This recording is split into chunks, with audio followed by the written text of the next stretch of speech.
ఎన్నో రోజులుగా ఎదురు చూస్తున్న కరీంనగర్ జిల్లా రాయపట్నం గోదావరి నదిపై నిర్మిస్తున్న హై లెవెల్ బ్రిడ్జి పనులు పూర్తయ్యాయి. గోదావరి నది పొంగినప్పుడల్లా లో లెవెల్ పాత బ్రిడ్జి మునిగిపోవడంతో రాకపోకలకు తీవ్ర అంతరాయం ఏర్పడుతోంది. కొత్త బ్రిడ్జి నిర్మాణానికి చొరవ చూపించిన కాకా మాజీ ఎంపీ వివేక్ కు కృతజ్ఞతలు చెబుతున్నారు కరీంనగర్ ప్రజలు. కరీంనగర్ జిల్లా రాయపట్నం గోదావరి నదిపై నిర్మిస్తున్న హై లెవెల్ బ్రిడ్జి పనులు పూర్తయ్యాయి. గడువుల మీద గడువులు పెరుగుతూ వచ్చిన రాయపట్నం కొత్త బ్రిడ్జి ప్రారంభానికి సిద్ధమైంది. గోదావరి ఉప్పొంగిన ప్రతిసారి పాత బ్రిడ్జి మునిగిపోవడంతో ఆదిలాబాద్, కరీంనగర్ జిల్లాలకు రాకపోకలకు తీవ్ర అంతరాయం ఏర్పడేది.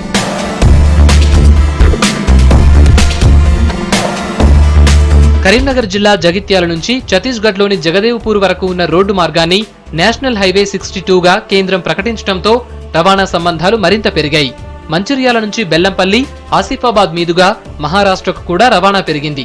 లారీలు, బస్సులతో పాటు భారీ వాహనాలు ఈ మార్గంలోనే వెళుతూ ఉండటంతో రాయపట్నం బ్రిడ్జిపై భారం పడింది. దీంతో మరో భారీ వంతెన అవసరం ఏర్పడింది.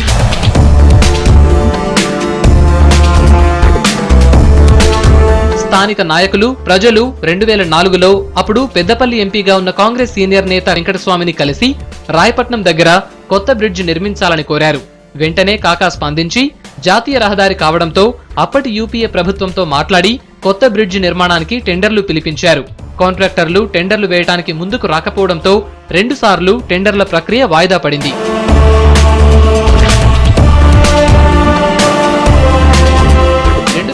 లో పెద్దపల్లి ఎంపీగా ఎన్నికైన కాకా కుమారుడు వివేక్ దృష్టికి కూడా బ్రిడ్జి ప్రస్తావన తెచ్చారు స్థానిక నాయకులు. దీంతో national ministry of road transport and highways తో మాట్లాడి టెండర్ నోటిఫికేషన్ ఇప్పించారు.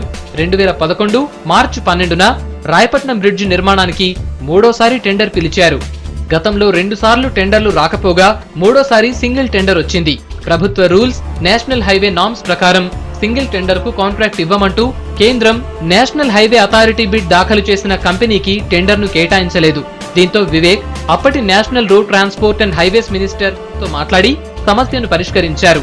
ప్రజల అవసరాలను దృష్టిలో ఉంచుకొని టెండర్ ఖరారయ్యేలా ఒప్పించారు. వివేకానంద సార్ దగ్గరికి వెళ్ళి ఎక్స్ప్లెయిన్ చేసేసి ప్రాబ్లం డిఫికల్టీస్ ని ఎక్స్ప్లెయిన్ చేసిన తర్వాత సార్ ఇమీడియట్ గా దాని మీద 5 times రెగ్యులర్ గా మినిస్ట్రీకి వెళ్ళి మినిస్ట్రీలో ఫ్రమ్ ఫైనాన్స్ మినిస్టర్ నుంచి అందరినీ కలిసి ఇంక్లూడింగ్ మా ఇంజనీరింగ్ చీఫ్తో సహా కలిసి అందరికీ ఎక్స్ప్లెయిన్ చేసి కన్విన్స్ చేసి సింగిల్ టెండర్ని కూడా మళ్ళీ రీఓపెన్ చేయించారు. బట్ సార్ ఏంటంటే ఈ డిఫికల్టీస్ని నీట్గా ఎక్స్ప్లెయిన్ చేసి దాన్ని అప్రూవల్ చేయించేసి ఆ బ్రిడ్జిని ఈరోజు కంప్లీట్ చేసినామంటే సో ఈ వర్క్ను ఆ రోజు అలాట్మెంట్ చేయించారు. ఈరోజు కంప్లీట్ అయిన దానికి డెఫినెట్గా that credit goes to Vivekanand sir. 2011 జూన్లో 46 కోట్లతో కొత్త బ్రిడ్జి పనులు మొదలయ్యాయి. డిజైన్ మార్చడంతో మరో 9 కోట్లు అదనంగా కేటాయించడంతో మొత్తం 57 కోట్లకు నిర్మాణ వ్యయం పెరిగింది.